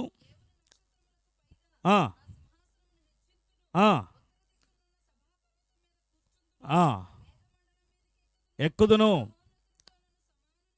చేసుకుందును అని అనుకున్నావు కదా. నరకములో ఒక మూలకు త్రోయబడితివి. నిన్ను చూచువారు నిన్ను నిదానించి చూచుచు ఇట్లు తలపోయిదురు. ఏమని? సాతాను గురించి, సాతాను కంటే ముందుగా పాతాళ లోకములో పడిపోయినటువంటి చెడిపోయిన దూతలు ఉన్నారు చూడండి, వాళ్ళు సాతాను గురించి మాట్లాడుకుంటున్నారు. ఇది మర్మం, వింటున్నారా? ఆ మర్మములో వాళ్ళు ఏమని మాట్లాడుకుంటున్నారు సాతాను గురించి అంటే, భూమిని కంపింపజేసి రాజ్యములను వణికించిన వాడు ఇతడేనా, లోకాన్ని అడవిగా చేసి దాని పట్టణములను పాడు చేసిన వాడు ఇతడేనా. ఈ మాటలు గమనించండి. నేను తెనాలకు వచ్చి ఉన్నప్పుడు మరి ఒక బ్రదర్ నాకు ఫోన్ చేశారు, అయ్యగారు కూడా నాతో ఉన్నారు. ఎక్కడున్నారంటే తెనా, అరే మాది తెనాలే. అప్పుడు నాకు ఏదో సినిమా డైలాగ్ గుర్తొచ్చింది, అమ్మ మీరందరూ మంచి ప్రియులే అన్నమాట. ఓకేనా? అయితే జాగ్రత్తగా వినండి, మాది తినాలని చెప్పి ఆయన ఇంకొక మాట కూడా అన్నాడు. ఆ ఐతానగర్, ఇంకేంటి ప్యాడ్సన్పేట అంటాం కదా, అక్కడ ఒకప్పుడు చాలా దాదాపు 10 సెంట్ల భూమిని 5,000కో 10,000కో ఇస్తానన్నారట. కానీ తీసుకోలేదు. ఎందుకు? అదంతా అడవిగా ఉండేనంట. ఇప్పుడు ప్యాడ్సన్పేట ఎంత స్థలం, సెంట్ స్థలం రావాలంటే అంతే కదా, అవన్నీ చెప్తున్నారు. అయితే ఇప్పుడు అవి ఏమవుతున్నాయి, అడవి లాంటి ప్రాంతాలన్నీ ఏమవుతున్నాయి చెప్పండి. ఇప్పుడు మా దగ్గర హైటెక్ సిటీ ఒకప్పుడు అడవి ప్రాంతం అండి కదా. బంజారా హిల్స్, జూబ్లీ హిల్స్ అనే ప్రాంతాలు ఏంటి తెలుసా, అన్నీ రాళ్ళు రప్పలే. అది ఈ స్థలం ఎవడు కొంటారని ఎవరు చూడలే. కానీ ఇప్పుడు అవి ఒక్క గజం స్థలానికి ఎంత తెలుసా, గజంకే. ఇక్కడ సెంటుకు 1,00,000 అని చెప్పారు, కానీ అక్కడ గజానికే 1,00,000 కాదమ్మా, 3.5 లక్షలు. చూసారా, 3.5 లక్షలు. అంటే ఇప్పుడు ఈ లెక్కన మనం ఏమనుకుంటున్నామంటే అడవి అంతా లోకముగా మారిపోతుందని మనం అనుకుంటున్నాం. కానీ సైతానుడు ఏం చేస్తున్నాడు ఆత్మీయంగా అంటే లోకాన్ని అడవిగా మారుస్తున్నాడు. వింటున్నారా, సాతానుగాడు లోకాన్ని అడవిగా చేసి, అడవిలో ఏముంటాయి చెప్పండి, చెట్లేనా, మృగాలు ఉంటాయి. ఏ మృగాలు, వాటిని ఇంకేమంటారు, క్రూర మృగాలు అంటారు. అంటున్నారా, క్రూర మృగాలు ఉంటాయి కదా. ఇప్పుడు సాతానుగాడు లోకాన్ని అడవిగా చేసి ఆ అడవిలో ఉండే మనుషులను ఏం చేస్తున్నాడు, అంతే కదా. ఈ రోజున వార్తలలో ఎక్కడ చూసినా కూడా, నిన్న మొన్న విన్న ఒక భయంకరమైన విషయం ఏంటో తెలుసా, ఒక మేన అల్లుడిని రేప్ చేసిందంట. ఏమి చిత్రం అండి, భయంకరంగా. పైగా వీడియోలు తీసి మీ అమ్మ నాన్నకు చెప్తే, అంటే మా అన్నయ్య మా వదినకు చెప్తే, నీ బజారు పాలు ఇడుస్తాను నీ పరువు నాని, అలా పలుమార్లు చేస్తే. చూసారా, అంటే విచ్చలవిడితనం పెరిగిపోయిందా లేదా. ఇప్పుడు లోకము ఏమైపోయింది, ఆత్మీయంగా అడవిగా మారింది. మనమేమనుకుంటున్నాము, అడవి లోకంగా మారుతుంది, ఫుల్ డెవలప్ అవుతుందని మనం అనుకుంటున్నాం. కానీ ఆత్మీయంగా సాతానుగాడు ఏం చేస్తున్నాడు, లోకాన్ని అడవిగా చేసి లోకములను మనుషులను క్రూర మృగాలుగా మారుస్తున్నాడు. చిన్న ఆస్తి కొరకు ఒక చెల్లి స్వయాన ఆమె పెళ్ళి ఆ ఇద్దరు అన్నదమ్ములు ఉండి చేశారు. ఆమె పెళ్ళి చేసుకున్న తర్వాత ఒక చట్టం వచ్చింది, ఏంటంటే తండ్రి వాటాలు అందరు సమానం బారసులే అనగానే అప్పుడు మళ్ళీ భర్తతోటి వాళ్ళ దగ్గరకు వచ్చాయి.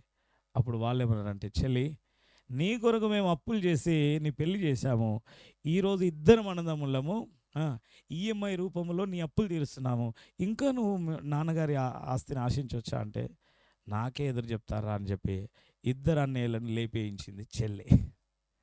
ఓకే, ఇలాంటి నేరాలు ఘోరాలు చెప్పడానికి నేను ఇక్కడ లేను, అవి చెప్పుకుంటూ పోతే తెల్లారుతుంది. పాస్టర్ గారు మరి ఆల్ నైట్ ప్రేయర్ చేద్దామంటే అవన్నీ చెప్తా, అవసరమా, అవసరం లేదు, 2 చాలు కదా. లోకం ఎంతో చెడిపోయింది అనడానికి ఇవన్నీ చాలు.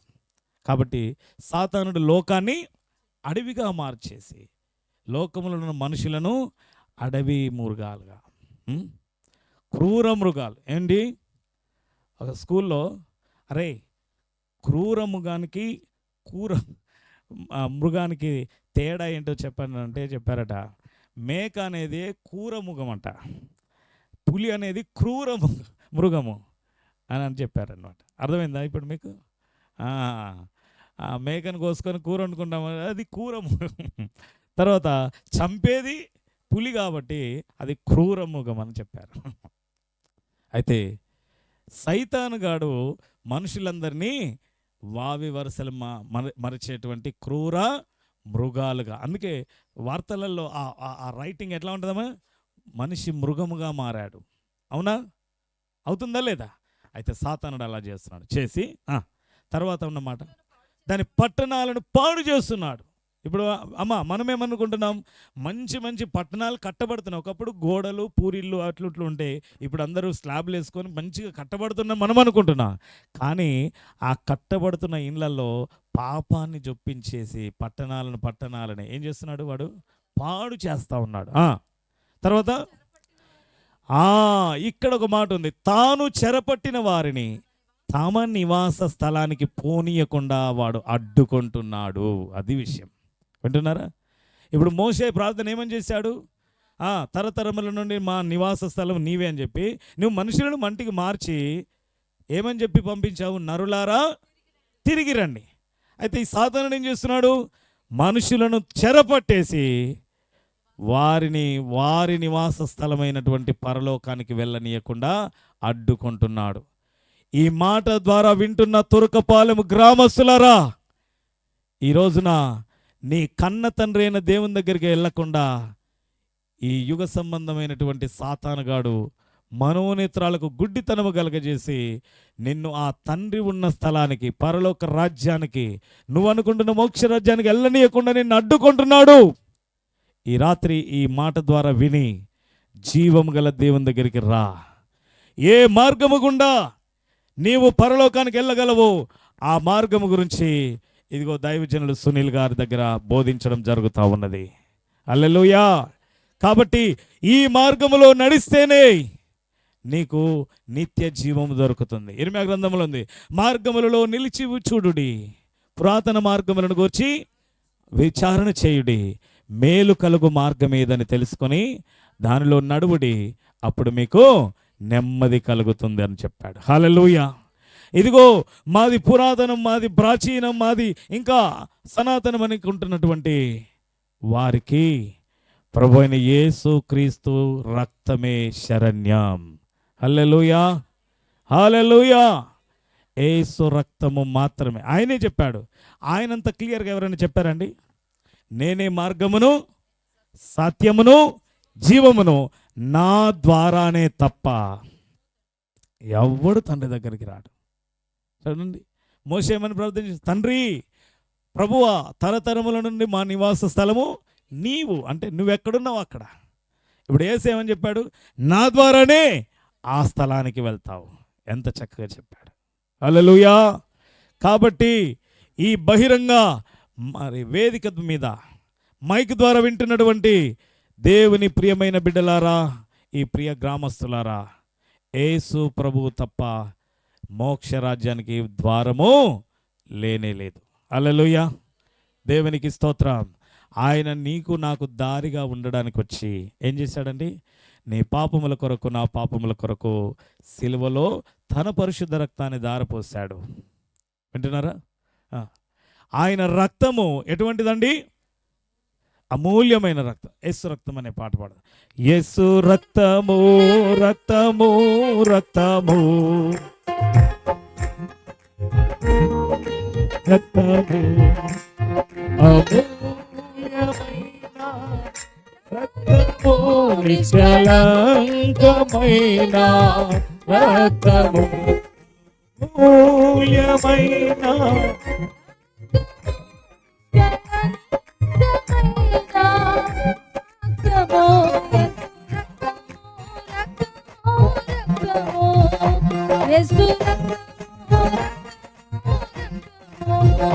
ప్రతి ఘోర పాపమును కడుగు,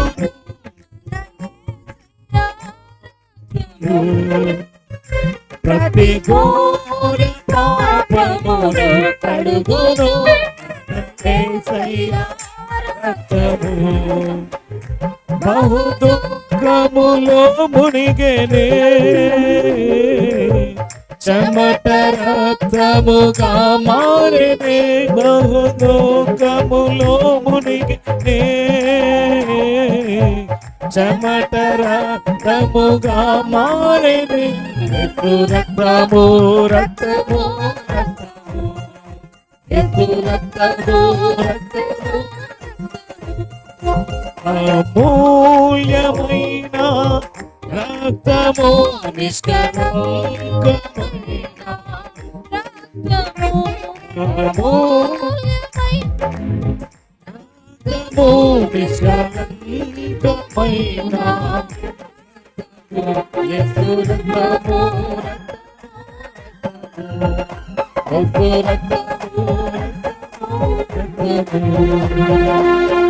హల్లెలూయా. అటువంటి విలువైన రక్తాన్ని నీ కొరకు, నా కొరకు కార్చడానికి ఆయన దేవుడై ఉండి కూడా మానవునిగా రక్తం ధరించుకొని వచ్చాడు. గొప్ప మర్మం బైబిల్లో ఏంటి అంటే అదొక్కటే. వింటున్నారా?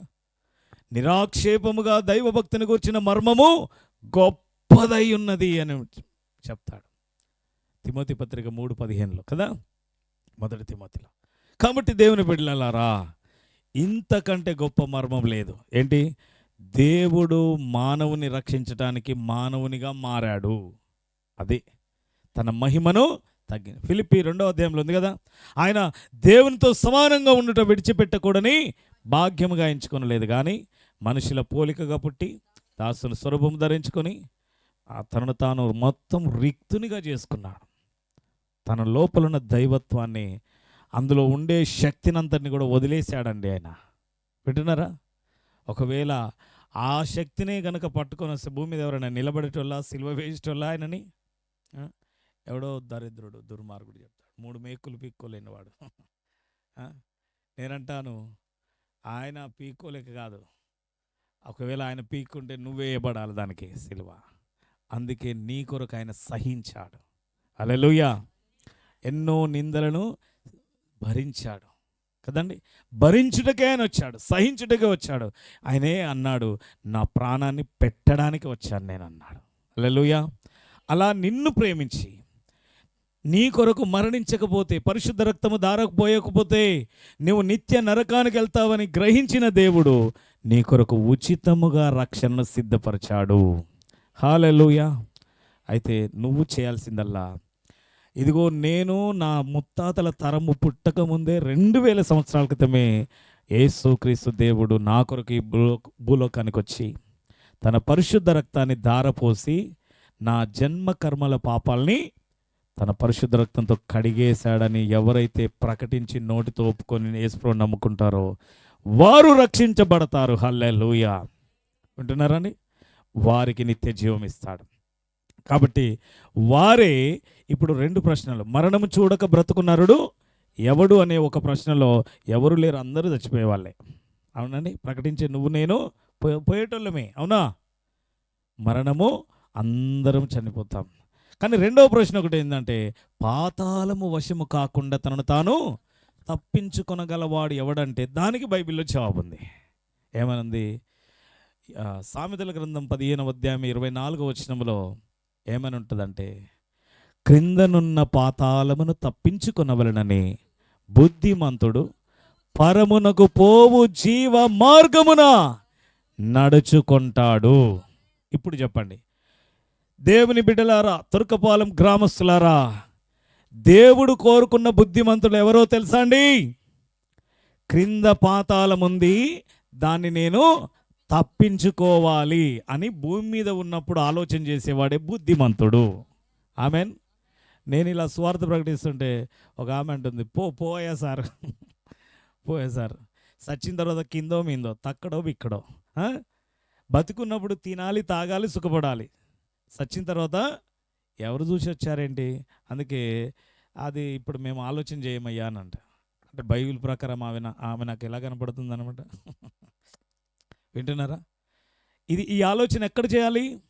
భూమి మీద బొందిలో ప్రాణం ఉండగానే, నువ్వు చనిపోకముందే చెయ్యాలి.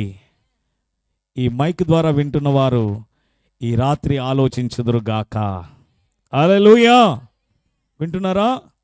యేసు నామములో క్రింద పాతాళం ఉంది, దాని వశంలో పడకుండా ఉండాలంటే పరమునకు పోయే జీవ మార్గము ఏదో అడిగి తెలుసుకొని దాన్ని అనుభవించి దాంట్లో నడిచిన వాడే ఈ బుద్ధిమంతుడు కదా. మనకు మత్తయి సువార్త 25వ అధ్యాయంలో 10 మంది కన్యకల స్టోరీ ఉంది కదమ్మా. అయితే నేను ఇప్పుడు ప్రశ్నిస్తా, అదంతా చెప్పను కానీ, బుద్ధి గలవారేమో ఎంతమంది అమ్మా? అందరూ ఈ చేయి ఎత్తండి, కుడి చేయి. ఎవరికైనా ఎడమ చేయి అలవాటు ఉండి ఎడమ చేయి ఎత్తకు. ఓకే, బుద్ధి గల కన్యకలు కుడి చేయి, బుద్ధి లేని కన్యకలు 5. నా ప్రశ్న ఏంటంటే, అసలు బుద్ధి గలవారిని ఎందుకు బుద్ధి గలవారు అన్నది బైబిల్, బుద్ధి లేని వారిని ఎందుకు బుద్ధి లేని వారు అన్నది చెప్పండి. అది సిద్ధపాటు కలిగిన వాడే. ఆమేన్. ఓకే, సహోదరుడు ఎవరు, మన కృష్ణా డిస్టిక్లో ఉన్న సిద్ధపాటే దిద్దుబాటి సిద్ధపాటు అనే సహోదరుడు వాక్యం చెప్తున్నాడు కదా. ఎవరండి? సేవకుడు, మంచి దైవజనుడు కిరణ్ పాల్ గారు. దిద్దుబాటే సిద్ధపాటు అని చెప్తున్నాడు. ఓకే, ఇప్పుడు నేనేమని చెప్తున్నానంటే, నీకు నిజమైన బుద్ధిమంతుడు అని దేవుని దృష్టిలో ఎప్పుడు పేరు వస్తుందంటే భూలోకంలో ఉన్నప్పుడే సిద్ధపడేవాడు. ఆమెన్. మరణం తర్వాత ఇంకొక లోకం ఉంటుందని విషయాన్ని ఇక్కడే ఉండి గ్రహించాలి. అవునా? అన్ని విషయాలు ఇప్పుడే నేను అనుభవపూర్వకంగా తెలుసుకుంటే నేను నమ్ముతానంటే అది తెలుసుకునే లోపల నీ అనుభవం ఉండదు, అసలు నీ శాల్తే భూమి మీద ఉండదు. అవునా కదా? వింటున్నారా? ఇప్పుడు కరెంటులో పవర్ ఉంది అనే విషయము ఏలు పెట్టి చూస్తేనే నమ్ముతావా? అన్నీ ఏలు పెట్టి చూస్తాననే వాళ్ళకి ఇదొక ప్రశ్న. అయితే ఈ రోజున వింటున్నారా? మరణం తర్వాత ఇంకొక లోకము ఉంది. నేను రుజుపరుస్తాను దాన్ని. దేవుని బిడ్డలారా, దానికి రుజువుగా ఒక్కటే మాట, నేను ఎదురు ప్రశ్న వేస్తే ఆ ప్రశ్నలోనే జవాబు ఉంటుంది తెలుసా? అటువంటి ప్రశ్నలు దేవుడు నాకు ఇచ్చాడు. ఏంటంటే, ఈ భూలోకం ఉందనే విషయం నీకు ఎప్పుడు తెలిసింది? ఈ భూమి మీద పుట్టావు కాబట్టి తెలిసింది. అవునా? చెప్పండి, అందరూ చెప్పాలి జవాబు. భూలోకం ఉందనే విషయం మనకు ఎప్పుడు తెలిసిందమ్మా? కడుపులో ఉన్న బిడ్డను కడుపులోనే పెట్టుకొని ఒక తల్లి, బేటా నువ్వు ఇక్కడికి వచ్చేసరికి ఇదిగో మంచి అత్త ఉన్నది, మంచి అమ్మమ్మ నాయనమ్మలు ఉన్నారు, అవన్నీ చెప్తే లోపల ఉన్నవాడికి ఏమైనా అర్థమవుతుందా? ఏం అర్థం కాదు. కానీ వాడు లోపలికి బయటికి వచ్చేసిన తర్వాత అప్పుడు అర్థమవుతుంది ఈ లోకం ఉంది అనే విషయం కదా. అంటే భూలోకం ఉందనే సత్యము నువ్వు పుట్టావు కాబట్టి తెలిసింది. అయితే దేవుడు ఏమంటున్నాడు తెలుసా? నువ్వు మరణించాక తెలుస్తుంది మరో లోకం ఉందని. గట్టిగా చప్పట్లు కొట్టి దేవునికి స్తోత్రం చెల్లిస్తా. వింటున్నారా? మరో లోకం ఉందని ఎప్పుడు తెలుస్తుందంట? మరణించాక తెలుస్తుంది మరో లోకం ఉందని. అయ్యోయ్యో ఇప్పుడు నేను గ్రహిస్తున్నానే అని, అయ్యో దేవా నీ వాక్యము సత్యము, నీ మాటలు సత్యము. ఇదిగో మా తుర్కపాలెములో ఈ మాటలు చెప్పేటప్పుడు నేను హాయిగా పోని వీళ్ళంతా మత ప్రచారం ఇట్లా చెప్పుకుంటూ ఉంటారని దుప్పటి తన్ని కప్పుకొని పడుకుంటున్నాను. కానీ ఈ మాటలే సత్యమంట అని ఒకరోజు నువ్వు ఏడ్చే దినాలు రాబోతున్నాయి దేవుని బిడ్డ. అయితే నిన్ను ప్రేమించిన యేసయ్య నువ్వు సరిగ్గా నిద్రపోకముందే నీ చెవులకు వినిపిస్తున్నాడు, మరణం తర్వాత మరో లోకం ఉంది. వింటున్నారా? మనం అందరం ట్రైన్ ప్రయాణం చేసిన వాళ్ళు ఒకసారి 2 చేతులు ఎత్తి అల్లుడే చెప్పండి. నిద్రపోతున్నారు. ట్రైన్ ప్రయాణం చేసిన వాళ్ళు, రైలు ఎక్కిన వాళ్ళు అందరు గట్టిగా అల్లుడే చెప్పాలా? అయితే మీరు టికెట్ ఎప్పటికి తీసుకున్నారమ్మా? ఎప్పుడు తీసుకున్నారు టికెట్? ఎప్పుడు ఎక్కిన తర్వాతనా? ఎక్కే ముందు స్టేషన్లో పాస్టర్ గారు మంచి మేల్కొల్పే పాస్టర్, ఓకేనా? ఎక్కే ముందు తీసుకుంటారు. అదే ఎక్కిన తర్వాత చూసుకుందాంలే అని అంటే చూసుకునేది ఏముంటుంది? టీసీ పట్టుకున్నాక డబల్ టికెట్ ఫైన్ కట్టాలి. ఒక ఆమె నాతో పాటు ప్రయాణం చేస్తూ 5 రూపాయల టికెట్ తీసుకోలే. ఎంత? ఎంఎంటీఎస్ ట్రైన్లో 5 రూపాయలు తీసుకోలే. ఆమెకు ఎంత అంటే 750 రూపాయల ఫైన్ పడ్డది. చూసుకుందామంటే ఇంకా ఏముంటుంది? శిక్షనే, అంతే కదా. అలాగే మరణం తర్వాత అప్పుడు దేవుని నమ్ముకుంటానంటే కుదరని పని. బొందిలో ప్రాణం ఉన్నప్పుడే జీవం గల దేవుని నమ్మాలి. హల్లెలూయా. ఆ జీవం గల దేవునికి నీ హృదయం ఇవ్వాలి, ఆయన రక్తంలో కడగబడాలి. హల్లెలూయా. ఈరోజు కడగబడిన మీరు వధువులో ఉండడానికి సిద్ధపడుతున్నారు. కడగబడకుండా దుప్పటి దాన్ని పండుకునే వాళ్ళకి ప్రేమతో యేసునామమున, ఇదిగో సహోదరుడా మరణం అనేది ఉంది కదా. మరణం చూడకుండా బ్రతికే నరుడు ఎవడూ లేడు. కానీ పాతాళ వశము కాకుండా తనను తాను తప్పించుకొనగల వారు మాత్రం ఉన్నారు. ఎవరు వాళ్ళంటే బైబిల్ చెప్పింది బుద్ధిమంతుడు అని. హల్లెలూయా. మోకరించుదాం, కళ్ళు మూసుకుందాం. జీవంగల దేవుడు శ్రేష్టమైనటువంటి మాటలను ఆత్మీయంగా సిద్ధపరిచేటువంటి వధువు సంగము కొరకైన మాటలను మన సంఘానికి ఇచ్చాడు. అదే సమయంలో ఇదిగో నిర్లక్ష్యంగా జీవిస్తూ నిజ దేవుని నమ్మకుండా ఇది మాది కాదు, ఇది క్రైస్తవులది మాత్రమే అనుకుంటున్నావు. నీవు నిజ దేవుని దగ్గరికి రాకుండా అడ్డుకుంటున్నా. అలాంటి నిన్ను పిలుస్తున్నాడు దేవుడు. యేసుక్రీస్తు దేవుడు మాత్రమే. నీ కొరకు నా కొరకు ప్రాణం పెట్టి సమాధి తిరిగి లేచిన దేవుడు. ఆ ప్రభువైన యేసు రక్తము ప్రతి పాపము నుండి మనలను కడిగే శక్తి కలిగింది. ఆల్రెడీ దాన్ని కార్చాడు ఆయన. అయితే 2000 సంవత్సరాల క్రితము యజ్ఞమైనటువంటి ఆ యజ్ఞ పశువు యేసయ్యను అయ్యా నువ్వు నా కొరకే బలైనవని నమ్మే వారికి పాప క్షమాపణ దొరుకుతుంది. ఒక్కసారి నమ్మి చూడు. ఎలాంటి పాప క్షమాపణ నీ హృదయంలోనికి వస్తుందంటే, ఎలాంటి నెమ్మది సమాధానము నీ హృదయంలోనికి వస్తుందంటే, చెప్పన శక్యమును మహిమాయుక్తమైన సంతోషం నీ హృదయాన్ని ఆవరించబోతున్నది. ఈ రోజున నేను యేసయ్యకు నిజమైన వధువుగా ఉండడానికి సిద్ధపడతానన్న వాళ్ళు లేచి నిలబడండి. మీ కొరకు నేను ప్రార్థన చేస్తాను. అలాగే నా నశించిపోతున్న గ్రామము కొరకు అయ్యా ఈరోజు ప్రకటించినటువంటి సువార్త మాట, మీరు ఒక మాట చెప్పాలి తెలుసా? ఈ రోజు అంతా కూడా ప్రియ బిడ్డలు, యవన కుమారులు మంచి రికార్డింగ్ చేసి అప్లోడ్ చేశారు. ఓకే, ఈ రికార్డ్ చేస్తున్నటువంటి బిడ్డలకు దేవుని దీవెనలు మెండుగా కలుగునుగాక. ఇదే విషయాన్ని పదే పదే మీరు ఒక పని చేయండి, లోకానికి చూపించండి. అమ్మా, సెల్ ఫోన్ కలిగిన, ఆండ్రాయిడ్ ఫోన్ కలిగిన వారందరికీ ఇది లైవ్గా ఉన్న సాక్ష్యం ఇది. ఆమెన్. ఈ సాక్ష్యాన్ని ఒకటి కాదు 100 సార్లైనా వినిపించండి, చూపించండి. వింటున్నారా?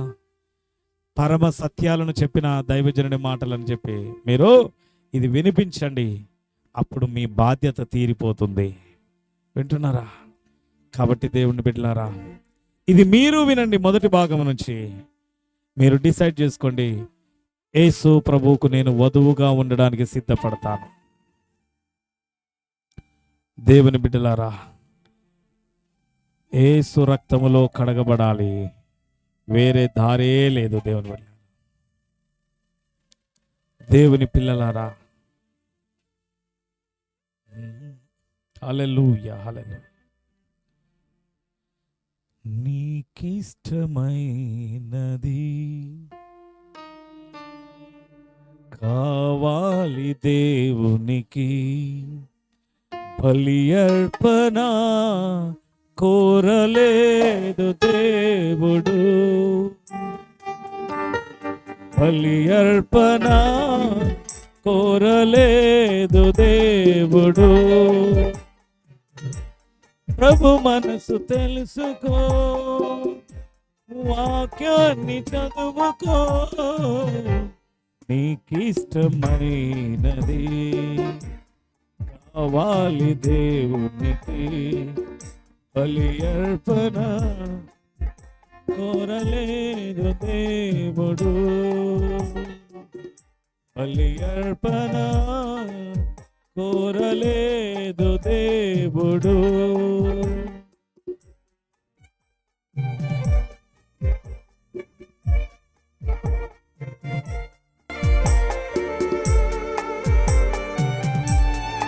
ఈ రాత్రి యేసయ్యకు హేబేలు వలె నీ హృదయాన్ని అర్పించుకో. దేవుని బిడ్డ,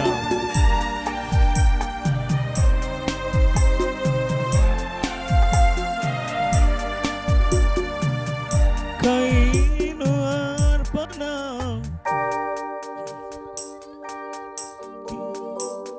హేబేలు అర్పణ నచ్చింది దేవునికి, కయీను అర్పణ తెచ్చాడు దేవునికి, హేబేలు అర్పణ నచ్చింది. అర్పించు వాటి కంటే అర్పించుమా. హల్లెలూయా. ఈ పాటలో ఉన్న సత్యాలను మీరు ఎన్నో రోజులుగా వింటున్నారు. దేవునికి స్తోత్రం. 2వ వచనములో దేహాన్ని దేవునికి చేయాలి యాగముగా, క్రీస్తేసు వలె దేహం కావాలి యాగముగా. స్తోత్రం. నీ ధనము ధాన్యము కంటే ఒక పాపి మార్పు ముఖ్యం. నీ ధనము ధాన్యము కంటే ఒక పాపి మనస్సు ముఖ్యమండి. జీవించు ప్రభు కొరకే, మరణించు ప్రభు కొరకే. ఇది దేవుడు నిన్ను పిలుస్తున్న పిలుపు. క్రీస్తునందు ప్రియ దేవుని బిడ్డ, యేసయ్యకు ఒక్కసారి నా హృదయం సమర్పించుకొని, క్రైస్తవ బిడ్డలేమో నేను వధువులాగా జీవిస్తాను, ఇదిగో నన్ను కావాలనుకుంటున్నాడు ప్రభు, దేవునికి ఎవరు కావాలంటే పవిత్రురాలైన కన్యక. యేసయ్యను నమ్మనంత వరకు నువ్వు పడి చెడి పాడైపోయి ఎన్నో ఘోర పాపాలు చేసి ఉండొచ్చు. కానీ ఈ రాత్రి నేను నా ప్రభువైన యేసుకు వధువుగా ఉండాలి, ఈ రోజు నుండి నేను పరిశుద్ధంగా ఆయన కొరకు ఉండాలని అని తీర్మానం చేసిన బిడ్డలు ఈ రోజు నుండి డిసైడ్ అయిపోండి. యేసయ్య కొరకు నేను పవిత్రురాలైన కన్యకన, ప్రాణాత్మ దేహాలలో పరిశుద్ధతను ధరిస్తానని తీర్మానం చేసుకుందాముగాక. హల్లెలూయా. రెండవది, సత్య సువార్త ఖచ్చితంగా అందింది మన గ్రామానికి. దానిని విన్న వారందరూ కూడా సత్యంలోనికి రావాలని కన్నీటితో మనం ప్రార్థన చేద్దాముగాక. హల్లెలూయా. మరి ఈ ముగింపును దైవజనులు చేయాలని ఆత్మదేవుడు నాకు ఇచ్చారు, తలంపునిచ్చారు కనుక వారికి హ్యాండ్ ఓవర్ చేస్తూ నేను ముగిస్తున్నాను. దైవజనులు తీర్మాన ప్రార్థన చేపిస్తారు. ప్రార్థనలు ఏకీభవిద్దాం. ఉపవాస ప్రార్థన కూడికల్లో రెండవ రోజు రాత్రి పరిశుద్ధాత్మ దేవుడు మరి తన యొక్క సావుకుని యొక్క ముఖాంతరములో నుంచి ఒక శ్రేష్టమైన రీతిలో ప్రభు మనందరితో కూడా మాట్లాడుతూ వచ్చారు. పిల్లలు సిద్ధపడి వధువుగా నువ్వు ఉన్నట్లయితే సదాకాలం శాశ్వత కాలం నువ్వు ప్రభుతో ఉంటావు. ఒకవేళ ఇంకా రక్షణ పొందకుండా, ఒకవేళ రక్షణ పొందినప్పటికీ సరైనటువంటి విధానములో, సరైనటువంటి ఆత్మీయతలో నువ్వు లేకపోతే, సరైనటువంటి ప్రార్థన జీవితాన్ని కలిగి జీవించకపోతే సదాకాలం ప్రభుతో ఉండే ఆ భాగ్యాన్ని పోగొట్టుకుంటావు. బుద్ధిహీనురాలిగా కాకుండా, బుద్ధిహీనుడిగా కాకుండా, బుద్ధిమంతురాలిగా, జ్ఞానవంతురాలిగా నువ్వు ఉండగలిగితే, చక్కటి సిద్ధపాటును కలిగి ఉంటే, రక్షణ జీవితాన్ని కాపాడుకుంటే యేసుక్రీస్తు ప్రభు త్వరలో రాబోతూ ఉన్నారు. ఆయన ఎదుర్కొనే సంఘముగా, ఎత్తబడే సంఘముగా, ఆ గొర్రెపిల్ల వివాహ మహోత్సవములో యేసుక్రీస్తు వారితో కలిసి ఆ గొప్ప విందులో ఉండబోతున్నటువంటి వ్యక్తిగా ప్రభువును చూడాలని ఆశపడుతూ ఉండగా నిర్లక్ష్యం చేయకండి, వాయిదాలు వేయకండి. రక్షణ పొందామని చెప్పేస్తానని ఉన్నటువంటి రక్షణ జీవితాన్ని పిల్లరా ఫలభరితంగా కాకుండా, ఆత్మీయంగా కాకుండా కూడా లోకంలో పడిపోయి దేవుడిచ్చినటువంటి ఆత్మీయ జీవితాన్ని పాడు చేసుకుంటున్నట్లయితే దయచేసి ఇకనైనా చక్కటి ఆత్మీయ జీవితాన్ని కలిగి, భక్తి జీవితాన్ని కలిగి, పరిశుద్ధమైన ప్రార్థన జీవితాన్ని కలిగి, రోషము కలిగి ఈ 2025 సంవత్సరంలో ప్రభు కొరకు జీవిద్దాం. ఒకవేళ ఇంకెవరైనా రక్షణ అనుభవం లేనటువంటి ఉన్నట్లయితే దయచేసి నిర్లక్ష్యం చేయకుండా, వాయిదాలు వేయకుండా, మారు మనసు పొంది, పాప క్షమాపణ పొంది, బాప్తిసం తీసుకొని ప్రభు కొరకు నమ్మకంగా జీవించడానికి ఇష్టపడండి. దినములు చాలా భయంకరంగా ఉంటూ ఉండగా ఇంకా వాయిదాలు వేసి నిర్లక్ష్యం చేసి ఆయన కృపకు దూరం అయ్యే కంటే ఆలస్యం చేయకుండా, వాయిదాలు వేయకుండా రక్షణ పొంది, మారు మనసు పొంది, బాప్తిస అనుభవాన్ని కలిగిన వారమై ప్రభు కొరకు నమ్మకంగా జీవిద్దాం.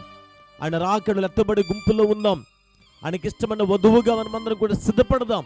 అట్టి కృప రాత్రి పరిశుద్ధాత్మ దేవుని వలన పరిశుద్ధాత్మను మనందరికి దయచేయును గాక. ప్రార్థన చేసుకుందాం. ప్రేమ నమ్మకము కలిగిన మా ప్రియ పరలోకపు తండ్రి, మీ పరిశుద్ధమైన పాదములకు వందనాలయ్యా. ఈ రాత్రి మీ చిత్తానుసారముగా మీ సావుకుని మీరు నిలబెట్టుకొని మీరు మాకు అందించిన శ్రేష్టమైన మాటల కొరకు మీకు స్తోత్రాలు. విన్న వాక్యములు విని విడిచిపెట్టేవారంగా కాక మా హృదయములలో భద్రపరచుకొని ఒక చక్కటి సిద్ధపాటు కలిగి, భయము కలిగి, భక్తి కలిగి నా ప్రభు మీతో సదాకాలము ఉండగలిగేటువంటి వధువుగా మేమందరం కూడా లోకములో ఉండిగా సిద్ధపడటానికి అయ్యా, ఆ పాతాలు మీకు వశము కాకుండా మీ వాక్యమును బట్టి, ప్రార్థన జీవితాన్ని బట్టి, ఆత్మీయ జీవితాన్ని బట్టి పాతాలు మీకు వశము కాకుండా తప్పించుకోగలిగేటువంటి ఆ చక్కటి ఆత్మీయ సిద్ధపాటు జీవితాన్ని అందరికీ మీరు దయచేయండి. మీ కొరకు మా కొరకు మీరు దాచి ఉంచిన గొప్ప మేలులు అనుభవించగలిగిన భాగ్యాన్ని కూడా మీరు మాకు దయచేయండి ప్రభువా. వాక్యం అందించి మీ దాసులను దీవించండి, వారి కుటుంబాన్ని దీవించండి, బిడ్డలను దీవించండి, పరిచయను దీవించని ప్రార్థిస్తూ ఉన్నాను. నీ బిడ్డలు నీ మాటలు విన్నారు.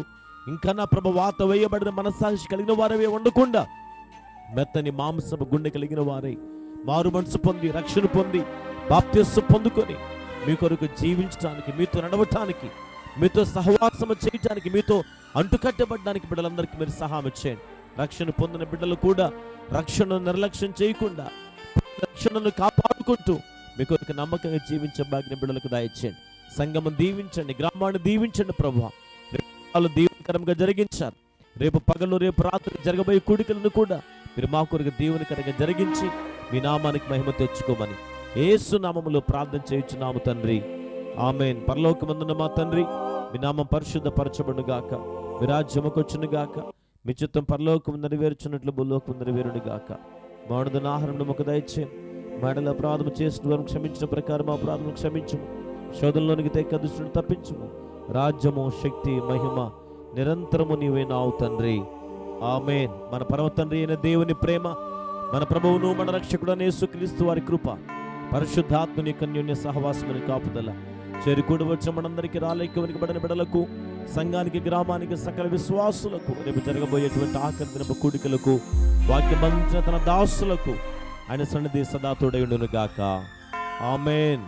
ఆమేన్. దయచేసి కూర్చో.